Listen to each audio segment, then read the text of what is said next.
Assalamualaikum warahmatullahi wabarakatuh.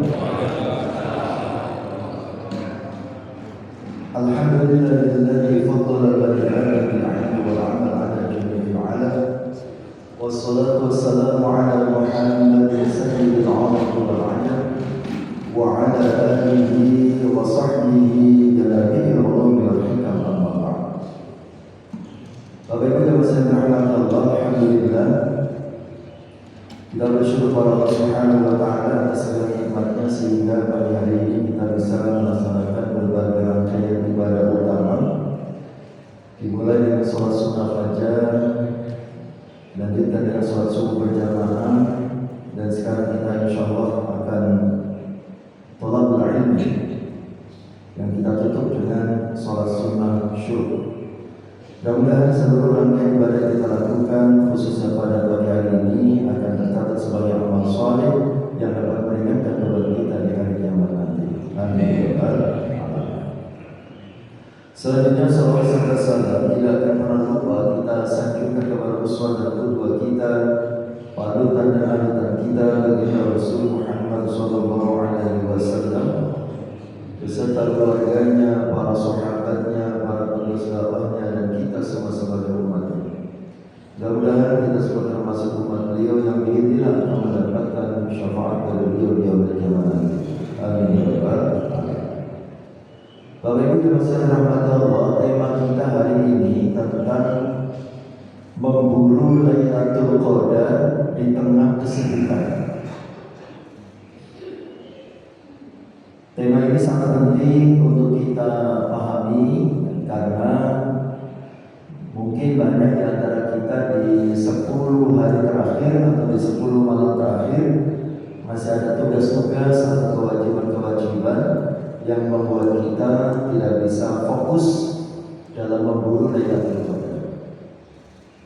Kita akan bahas materi ini mulai dari makna Lailatul Qadar, kemudian jam berapa terjadinya Lailatul Qadar, hari keberapa terjadinya Lailatul Qadar, kemudian apa yang dimaksud dengan menghidupkan malam Lailatul Qadar, kemudian yang kelima, siapa yang berhak mendapatkan Lailatul Qadar.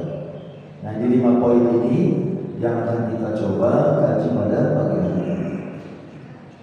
Kita mulai dengan makna Lailatul Qadar.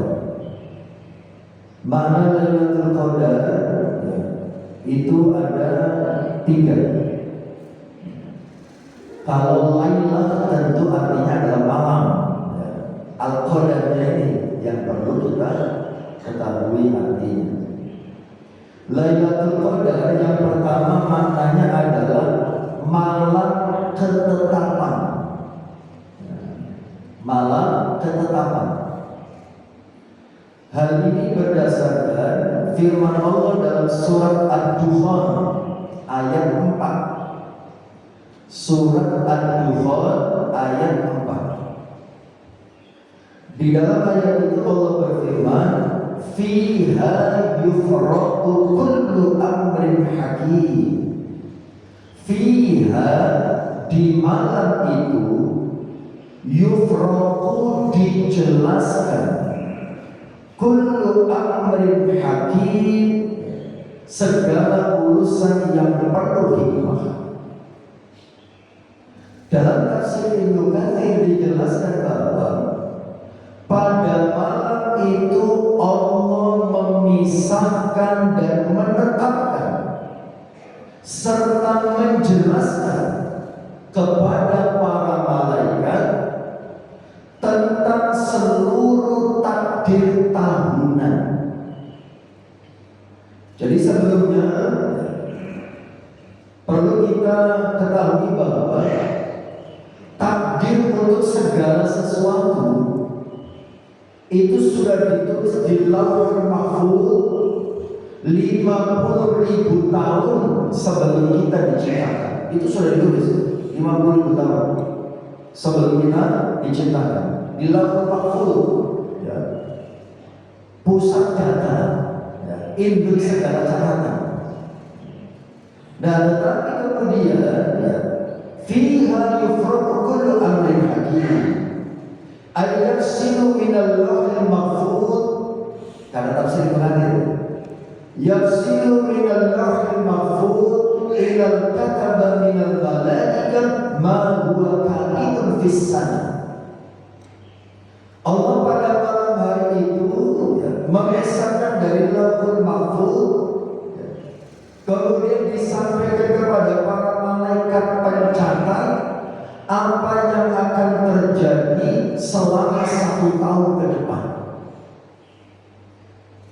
Jadi takdir yang sudah Allah tulis di zaman azali 50.000 tahun yang sebelum kita diciptakan, maka pada malam Lailatul Qadar dilakukan penetapan tahunan. Jadi takdir untuk 1 tahun ke depan namanya takdir sanawi, takdir tahunan. Jadi takdir 1 tahun ke depan yang tentang rezeki, ajal, kelahiran, kematian, hingga berbagai macam peristiwa selama 1 tahun itu dijelaskan oleh Allah kepada para malaikat di malam itu, di malam Lailatul Qadar. Malaikat menerima rincian tugas untuk 1 tahun ke depan. Siapa akan mendapatkan rezeki, siapa yang akan dapat ujian, siapa yang lahir, siapa yang meninggal, dan seterusnya. Maka malam itu disebut sebagai malam ketetapan, karena di malam itu takdir 1 tahun ke depan ditetapkan, dijelaskan oleh Allah kepada para malaikat. Itu yang pertama. Kemudian yang kedua, Lailatul Qadar itu bermakna malam kemuliaan. Ini yang paling sering kita pahami, malam kemuliaan, malam yang sangat agung nilainya. Di mana kita bisa memahami hal ini di dalam surah Al-Qadar ayat 1 sampai ayat 3. Inna anzalnahu fi lailatul qadar. Sesungguhnya kami menurunkan Al-Quran pada malam Lailatul Qadar. Wa ma adraka ma Lailatul Qadar. Tahukah kalian apa Lailatul Qadar itu? Lailatul Qadri khairun min alfi syahr. Lailatul Qadar itu merupakan 1 malam yang lebih baik dari 1000 bulan. Menurut Imam Al-Qurtubi, kata qadar di sini bermakna syaraf. Syaraf itu artinya kemuliaan. Dan azamah. Azamah itu artinya keagungan. Kenapa dimaknai sebagai kemuliaan dan keagungan? Karena di malam itulah Al-Quran diturunkan oleh Allah Subhanahu wa Ta'ala. Kemudian yang kedua, karena ibadah pada malam itu lebih baik dari 1000 bulan atau sekitar 83 tahun lebih sedikit. Pahala dilipat gandakan luar biasa. Artinya Bapak Ibu yang Allah, 1 malam lebih baik dari 1000 bulan. Artinya kita beribadah 1 kali. Kalau bertepatan dengan Lailatul Qadar, itu pahalanya lebih baik, khairun, lebih baik dari ibadah yang sama yang dilakukan 83 tahun lebih. 1 kali sujud bertepatan dengan Lailatul Qadar, itu pahalanya lebih baik dari sujud yang kita lakukan selama 83 tahun. Bapak Ibu yang dirahmati Allah, para ulama menjelaskan bahwa 1 malam Lailatul Qadar itu 1 malam yang lebih baik dari 1000 bulan. 1 kali sujud bertepatan dengan Lailatul Qadar, itu pahalanya lebih baik dari sujud yang kita lakukan selama 83 tahun. Bapak Ibu yang dirahmati Allah, para ulama menjelaskan bahwa Lailatul Qadar itu yang bermakna satu malam yang lebih baik dari 1000 bulan. Ini merupakan keistimewaan yang Allah berikan khusus kepada kita umat Kanjeng Nabi Muhammad sallallahu alaihi wasallam, yang tidak diberikan kepada umat-umat Nabi sebelumnya. Kenapa Allah mengkhususkan Lailatul Qadar diberikan kepada kita umat Kanjeng Nabi?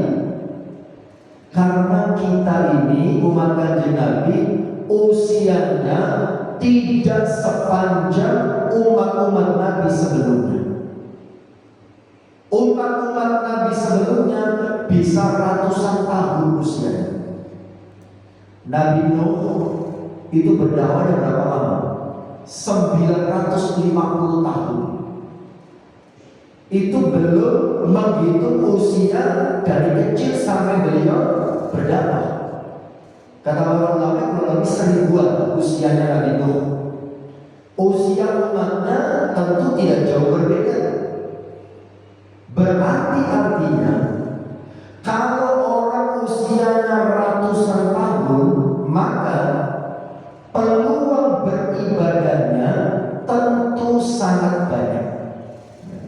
Bisa ratusan tahun beribadahnya. Nah, sementara kita umat Rasulullah, berapa usia kita?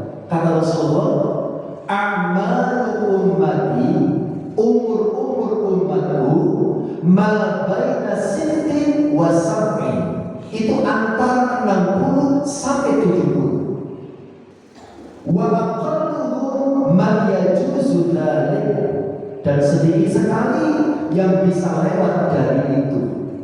Nah, jadi katakan ini kan berarti kan usia umatku itu antara 60 sampai 70. Lewat dari itu udah agak jarang.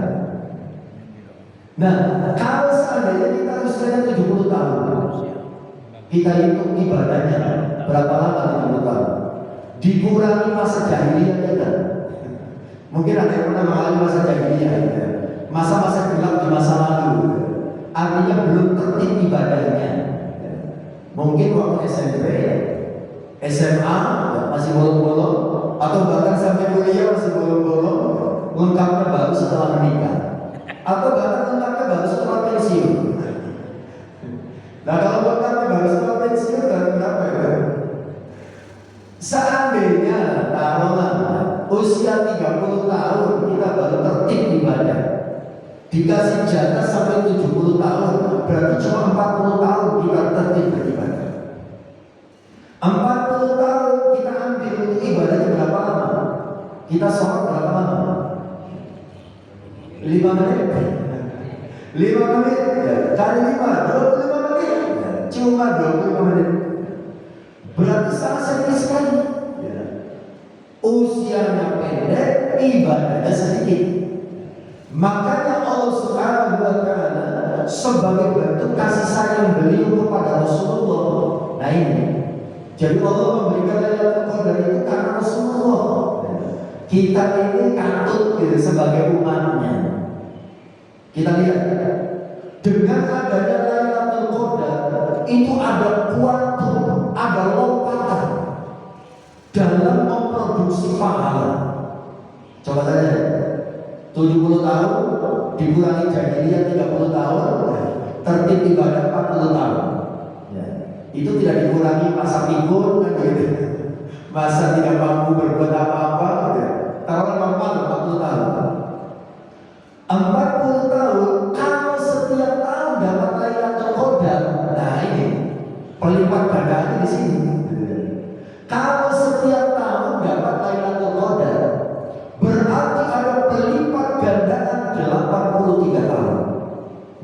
Jadi artinya 40 dikali 83, karena dalam satu tahun dikali 83, 40 kali 83, saya hitungkan 40 kali 83, Masya Allah 3.320. Artinya apa? Usia kita mungkin cuma sampai 70, Ibadah kita mungkin cuma 40 tahun, tapi setiap tahun kita dapat Lailatul Qadar. Ada berlipat gandaan pahala 83 tahun.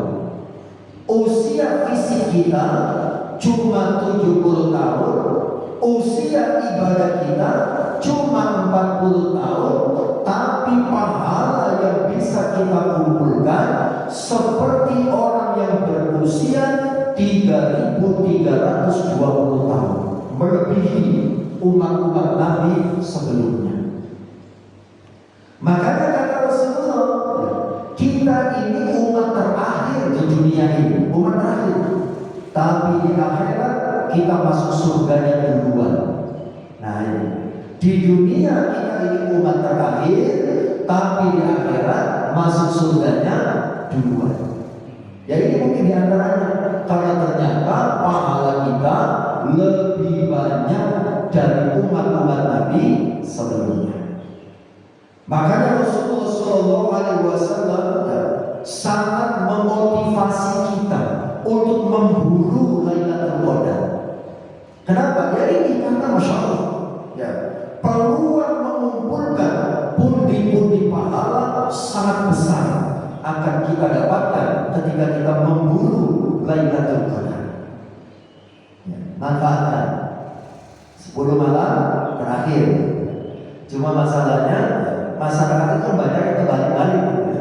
10 malam pertama, sampai ke teras-teras penuh. 10 malam kedua tinggal setengah. 10 malam ketiga tinggal satu baris di depan. Tapi di sini betul gitu, aman gitu, kita nyaman gitu. Tetap sampai belakang gitu, sampai akhir gitu. Alhamdulillah. Di tempat lain ya, saya melihat begitu. 10 malam pertama ramai di masjid, 10 malam terakhir ramai di mana? Di mall. Kemudian bapak-bapak mungkin tidak di mall, tapi beres-beres rumah. Itu banyak. Justru di 10 malam terakhir pada ngecek rumah. 10 malam terakhir gitu ya, pada beres-beres rumah. Ibu-ibu sibuk bikin jajan, kan gitu ya. Itu di 10 malam terakhir. Padahal itu adalah waktu-waktu istimewa bagi kita untuk memburu Lailatul Qadar.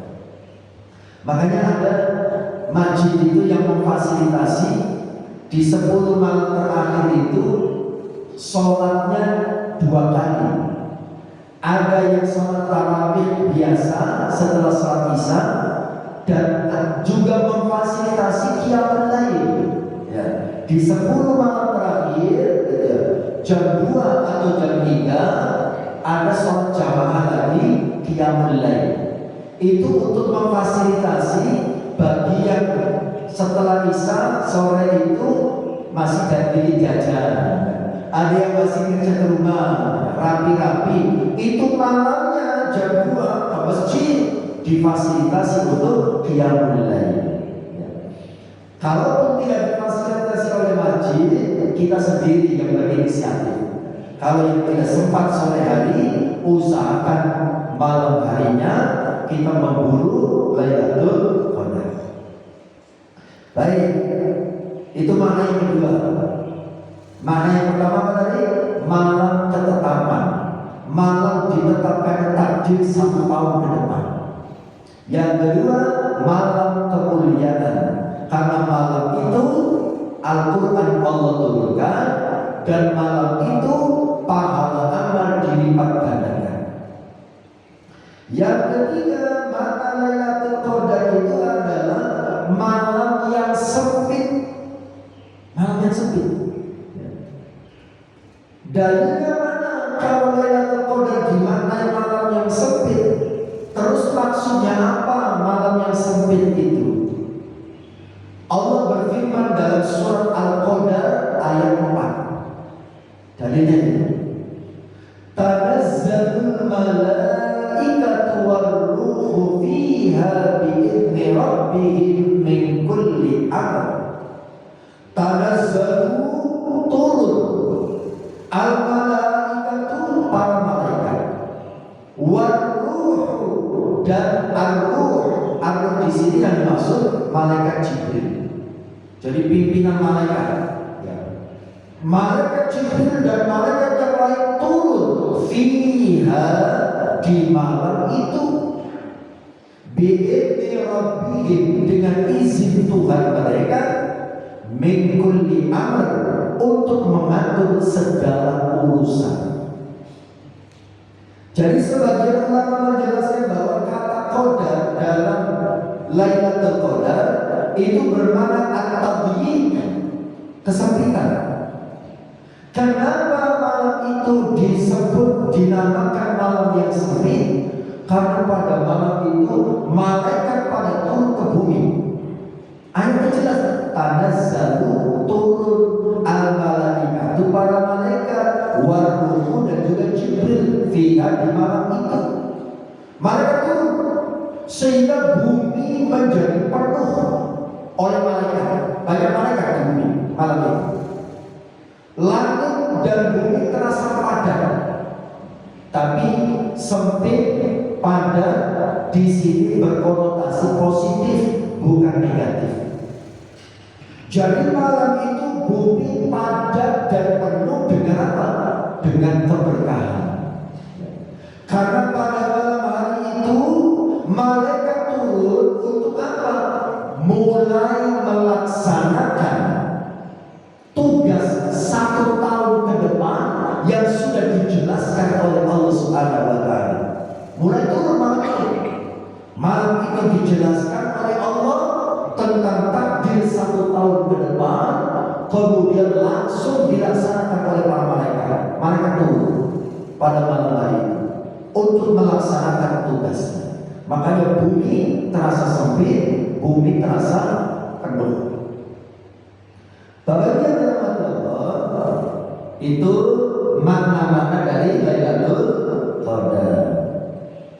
Jadi kesimpulannya sekali lagi, yang pertama Lailatul Qadar itu malam ketetapan, malam penentuan takdir 1 tahun ke depan. Yang kedua malam kemuliaan, karena malam itu Al-Quran diturunkan dan malam itu pahala amal dilipat gandakan oleh Allah Subhanahu wa Ta'ala. Dan yang ketiga, malam yang sempit, malam yang penuh dengan malaikat dan penuh dengan keberkahan.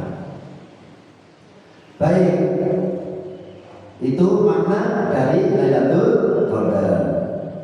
Nah sekarang yang berikutnya, yang kedua, Lailatul Qadar itu terjadinya jam berapa? Nah ini kenapa yang perlu dibahas? Karena mungkin ada yang belum pas pemahamannya. Saya menangkap kesan ada yang menganggap Lailatul Qadar itu seperti makhluk yang datangnya hanya sebentar, setelah itu menghilang lagi.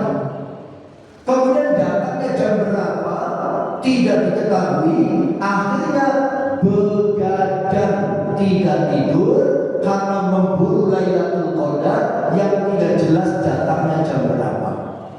Ini kisah apa? Ya. Kenapa? Karena yang namanya Laila itu artinya malam. Yang namanya malam itu dimulai dari pada maghrib sampai subuh. Jadi Lailatul Qadar itu terjadinya sepanjang malam. Artinya apa? Kita beribadah di jam yang manapun asal bertepatan dengan Lailatul Qadar, berarti kita sudah mendapatkan Lailatul Qadar. Artinya bukan harus 24 jam tidak tidur, bukan harus begadang di malam hari. Kita hidup normal saja. Hidup normal pun kalau tepat waktunya itu sudah istimewa. Ya. Perhatikan, kita pernah membahas yang namanya waktu malam itu harus dibagi 3. Ya. Ada sepertiga malam pertama, sepertiga malam kedua, sepertiga malam ketiga. 3 bagian. dimulai dari maghrib sampai subuh. Taruhlah gampangannya jam 6 sore sampai jam 6 pagi. Seumpama 12 jam dibagi 3. 4 jam pertama berarti jam 6 sore sampai jam 10 malam. Di sini digunakan untuk mulai memburu Lailatul Qadar dengan beribadah. Ada sholat maghrib, ada sholat isya, ada sholat tarawih, ada sholat witir, ada tadarus Al-Quran. Kemudian juga ada jeda barangkali silaturahim dan seterusnya. Maksimal sampai jam 10. Makanya pemerintah membuat peraturan tadarus pakai speaker maksimal jam 10. Itu saya sepakat. Itu betul adanya. Maksimal sampai jam 10. Setelah itu sepertiga malam yang kedua, 4 jam kedua, jam 10 sampai jam 2, itu waktu yang kita gunakan memenuhi hak tubuh kita tidur. Kemudian sepertiga malam yang ketiga, jam 2 sampai waktu syuruk, kita gunakan lagi untuk memperbanyak beribadah kepada Allah Subhanahu wa Ta'ala. Itu kalau dilakukan tertib jamnya seperti itu sudah sangat ideal. Ya. Badan tetap fresh karena tidur yang berkualitas itu kata orang medis ya di jam-jam itu antara jam 10 sampai jam 2 itu waktu yang ideal untuk istirahat. Tidur di waktu itu tidak tergantikan. Seandainya kita tidak tidur begadang sampai jam 2, itu digantikan tidur pada subuh sampai zuhur, itu tetap nggak enak di badan. Jadi tidur normal saja jam 10 sampai jam 2. Jam 2 habis-habisan lagi kita memburu Lailatul Qadar. Karena Lailatul Qadar itu terjadi sepanjang malam, bukan terjadi sebentar kemudian menghilang, bukan. Dari mana kita bisa memahami Lailatul Qadar terjadinya sepanjang malam? Disebutkan di dalam surat Al-Qadar ayat 5. Dalam surat Al-Qadar ayat 5 Gusti Allah dawuh, salamun hiya hatta matla'il fajr. Kesejahteraan, kedamaian pada malam hari itu terjadinya sampai terbitnya fajar. Nah itu. Jadi sampai terbitnya fajar, daripada maghrib sampai terbitnya fajar, itulah Lailatul Qadar terjadinya. Sehingga kita beribadah di jam berapapun dari 12 jam itu, kalau bertepatan harinya. Jadi yang dirahasiakan itu bukan jamnya, tapi harinya. Kalau jamnya sudah pasti daripada maghrib sampai subuh. Nah itu namanya rentang waktu terjadinya Lailatul Qadar. Yang dirahasiakan itu adalah harinya, hari keberapa, bukan jamnya.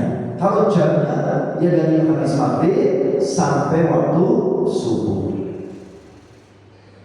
Bapak Ibu yang dirahmati Allah, dalam ayat tadi salamun hiya hatta matla'il fajr. Kata-kata hatta ini menunjukkan batas waktu. Artinya hingga sampai batas akhir. Artinya Lailatul Qadar itu berlangsungnya mulai daripada maghrib sampai terbitnya fajar, berarti sampai subuh. Nah berarti daripada maghrib sampai subuh itulah Lailatul Qadar berlangsung. Keberkahan dan keselamatan terus ada. Turunnya malaikat terjadi, itu terjadinya turunnya malaikat ya, dari jam-jam itu. Termasuk rahmat Allah mengalir itu daripada maghrib sampai subuh. Nah di sini disebutkan bukan hanya beberapa menit, bukan hanya pada jam tertentu. Nah ini yang perlu dipahami. Bukan hanya beberapa menit, bukan hanya pada jam-jam tertentu. Jadi saat memburu Lailatul Qadar di 10 malam terakhir itu kita hidup normal saja, ya, beribadahlah sampai jam 10, setelah itu istirahat, ya. Kemudian jam 2 bangun lagi, lanjutkan lagi. Itu lebih fresh ibadah. Paginya masih bisa aktivitas dengan baik, ya. Kalau kita begadang, itu ada kewajiban lain yang akhirnya terbengkalai, ya. Apalagi kita yang pagi harinya masih ada kewajiban bekerja. Nanti di kantor ngantuk tidur, ketika ditanya sama teman atau sama atasan, Lailatul Qadar dari kambing hitam. Nyapa tuh kamu ngantuk teman-teman? Masya Allah, tadi malam saya memburu Laila. Laila siapa? Lailatul Qadar. Memburu Laila saya tidur, gitu ya. Lailatul Qadar dari kambing hitam. Nah itu nggak boleh. Jadi hidup normal saja, ya. Normal, insya Allah, ya. Tetap kita berpeluang mendapat Lailatul Qadar, kita pun tetap masih bisa menjalankan kewajiban kita yang lain. Baik, Bapak Ibu jangan dirahmati Allah. Nah ini disebutkan di sini juga. Karena Lailatul Qadar terjadinya sepanjang malam, maka siapapun yang beribadah sejak awal malam itu sudah berpeluang mendapatkannya. Kalau bahkan sampai kalau Imam Syafi'i dan Imam Malik itu mengatakan barang siapa yang malam itu sholat isya berjamaah dan sholat subuh berjamaah, cuma itu seandainya, itu dia sudah berhak mendapatkan Lailatul Qadar. Artinya kalau sholat isya berjamaah yang dia lakukan bertepatan dengan Lailatul Qadar, satu kali sholat berjamaah isya tadi pahalanya melebihi sholat isya berjamaah selama 83 tahun. Siapa yang sholat subuhnya berjamaah pada waktu itu, maka satu kali sholat subuh berjamaah itu pahalanya melebihi sholat jamaah yang dilakukan selama 83 tahun. Ya, Bapak Ibu yang dirahmati Allah,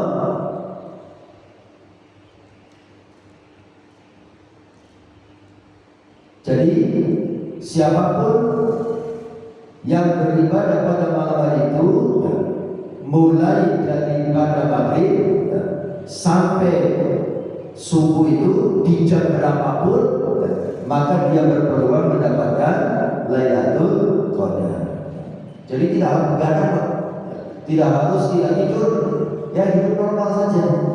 Yang penting di sepertiga pertama maksimal, ya. Sepertiga yang ketiga juga maksimal, ya, untuk beribadah.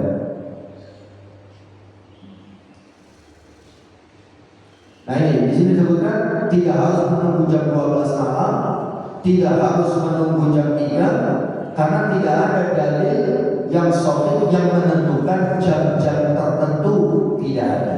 Jadi 12 jam itu. Nah kemudian berikutnya hari dan tanggal terjadinya Lailatul Qadar. Yang jelas satu, Lailatul Qadar itu hanya terjadi di bulan Ramadan, yang jelas, ya. Tidak terjadi di bulan lain. Yang kedua, Lailatul Qadar terjadi di 10 malam terakhir. Kemudian ngitung malam ganjil. Oh ya, setelah itu Lailatul Qadar terjadinya di malam-malam ganjil. Terjadinya di bulan Ramadan di 10 malam terakhir dan berpotensi kuat di malam-malam ganjil. Nah, terkait dengan malam-malam ganjil ini, Bapak Ibu yang Allah, kadang-kadang ada orang itu yang dibikin ribet oleh pikirannya sendiri. Ustaz, malam ganjilnya itu yang mana? Apalagi kita ini kan ada yang mulai hari Rabu, ada yang mulai hari Kamis gitu ya. Itu nanti ganjil semua atau malah genap semua. Nah itu nanti bikin ribet sendiri. Ya jenengan hitungnya mulai dari jenengan puasa gitu ya. Nanti kalau yang sebetulnya, oh saya yang ganjil, kamu yang genap. Itu biarkan urusan malaikat gitu. Kita nggak usah ributnya begitu. Yang penting kita mulainya hari apa? Ya sejak itulah dihitung.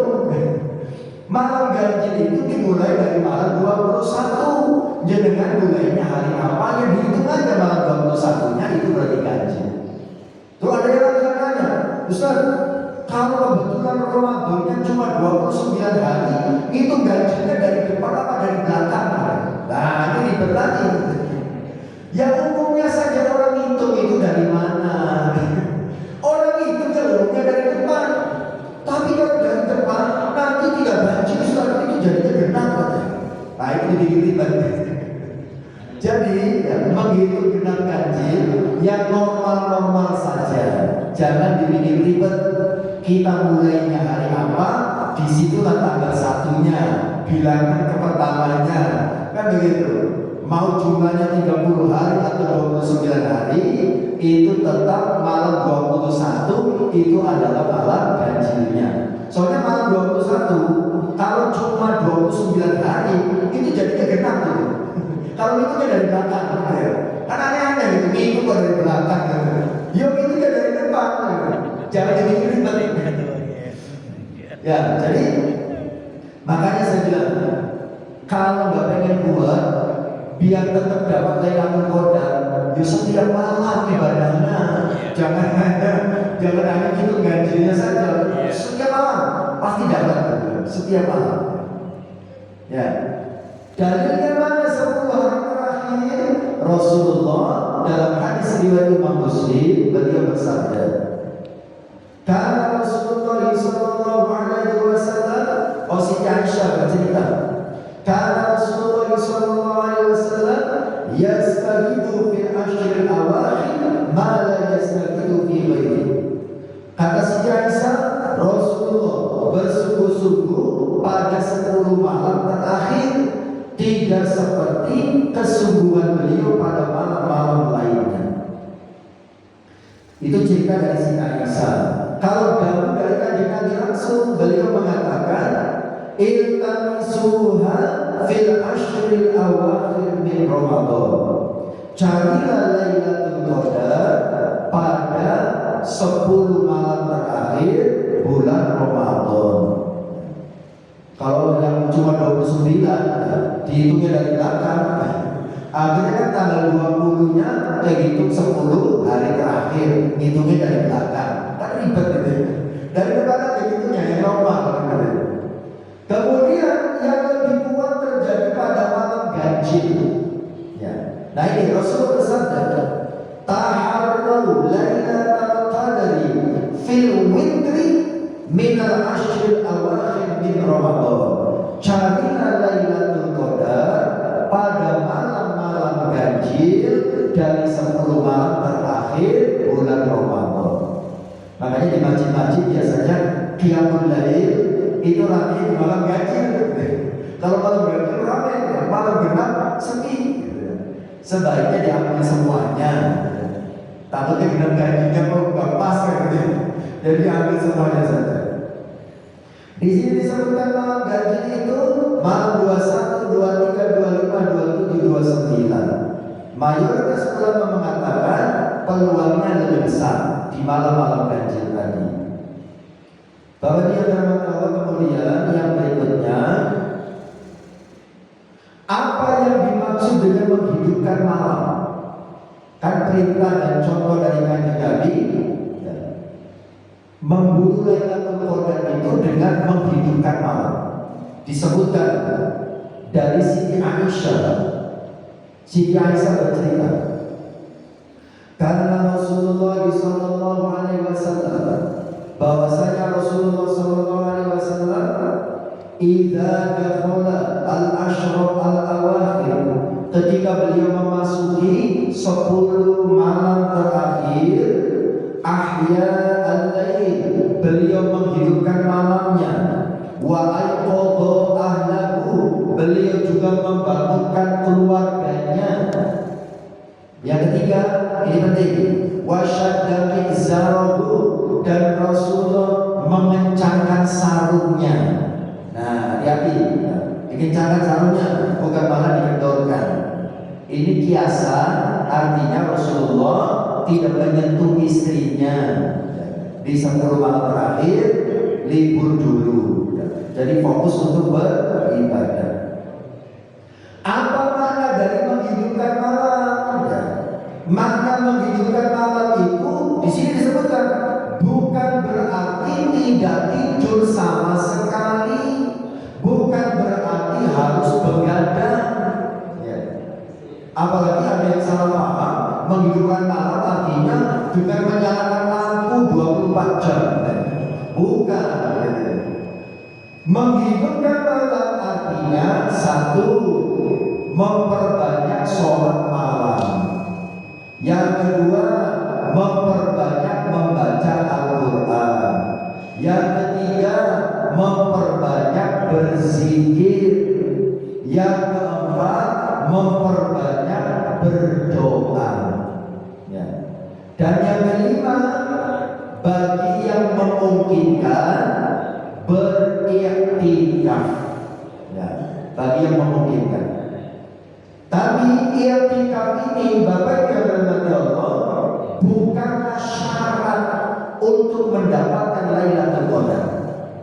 Iktikaf itu disunahkan oleh Nabi, dicontohkan oleh Nabi, dianjurkan oleh Nabi, tapi tidak diwajibkan. Iktikaf bukan syarat untuk mendapatkan Lailatul Qadar. Yang penting dalam menghidupkan malam, memburu Lailatul Qadar adalah dengan memperbanyak beribadah.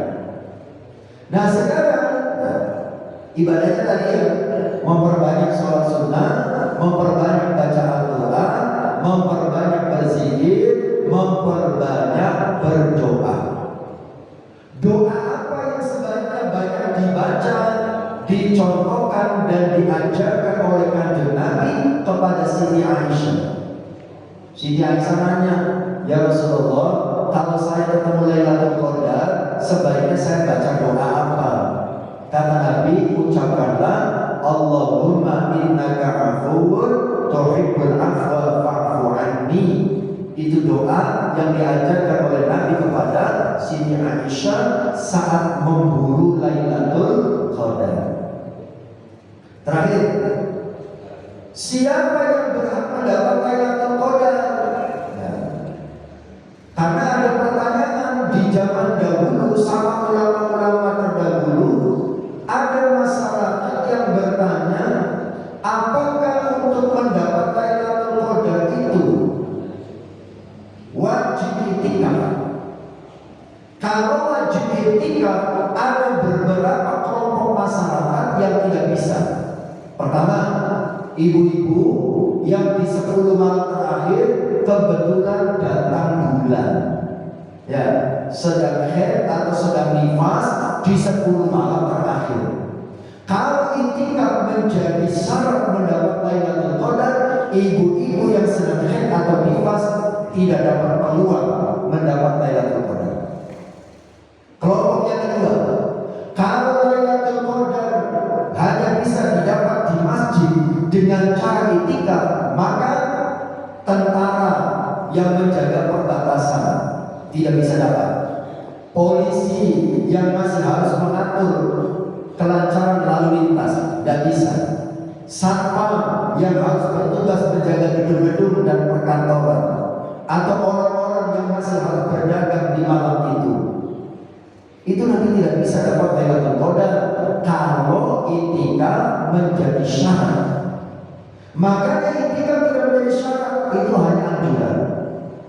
Inti dalam memburu Lailatul Qadar adalah di 10 malam ketiga, khususnya di malam-malam ganjil, kita memperbanyak ibadah. Ibadahnya seperti apa disesuaikan dengan kondisi masing-masing. Ibu-ibu yang sedang haid tidak bisa sholat, tidak bisa baca Al-Quran. Ini kalau madzhab Syafi'i tidak boleh baca Al-Quran. Kalau madzhab yang lain ada yang membolehkan. Kalau tidak bisa sholat, semua madzhab tidak bisa sholat, tidak bisa puasa, tidak bisa baca Al-Quran, tidak bisa i'tikaf. Terus ibu-ibu ngapain dalam memburu Lailatul Qadar? Tenang, panjenengan bisa berzikir, berbanyak berzikir. Apakah istighfar, apakah subhanallah, apakah sholawat. Yang kedua, panjenengan bisa memperbanyak sedekah. Satu kali bersedekah bertepatan dengan Lailatul Qadar, pahalanya seperti sedekah 83 tahun. Nah, jangan sedekah, bikin jajan, dikirimkan ke masjid bagi yang sedang i'tikaf atau yang tadarusan. Itu satu kali ngasih jajan, pahalanya seperti memberi jajan 83 tahun kalau bertepatan dengan Lailatul Qadar. Makanya jangan bagi-bagi angpau kepada keponakan dan keluarga itu kalau bisa di malam Lailatul Qadar. Satu kali ngasih angpau itu pahalanya seperti ngasih angpau 83 tahun.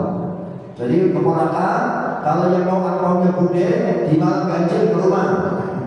Satu kali ngasih angpau pahalanya seperti ngasih angpau 83 tahun. Jadi panjenengan bisa ibadah dalam bentuk apapun sesuai keadaan.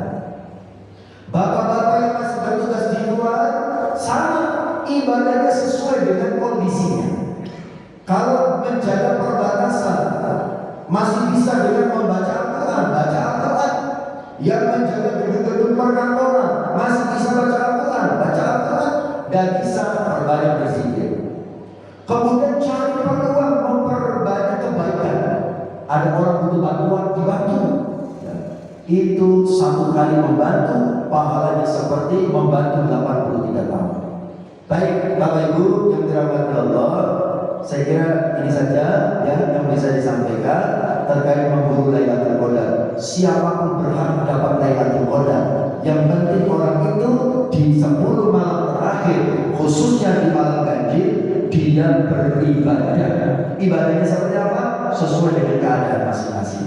Mudah-mudahan kita disediakan badannya, dipanjangkan umurnya, dikuatkan fisiknya, sehingga kita bisa tetap maksimal dalam beribadah, memburu Lailatul Qadar di 10 malam terakhir, dan kita mendapatkannya. Amin ya rabbal alamin. Demikian kita akhiri dengan hamdalah dan kafaratul majlis. Alhamdulillahirabbil alamin. Subhanakallahumma wa bihamdika asyhadu an la ilaha illa anta astaghfiruka wa atubu ilaik. Assalamualaikum warahmatullahi wabarakatuh. Waalaikumsalam warahmatullahi wabarakatuh.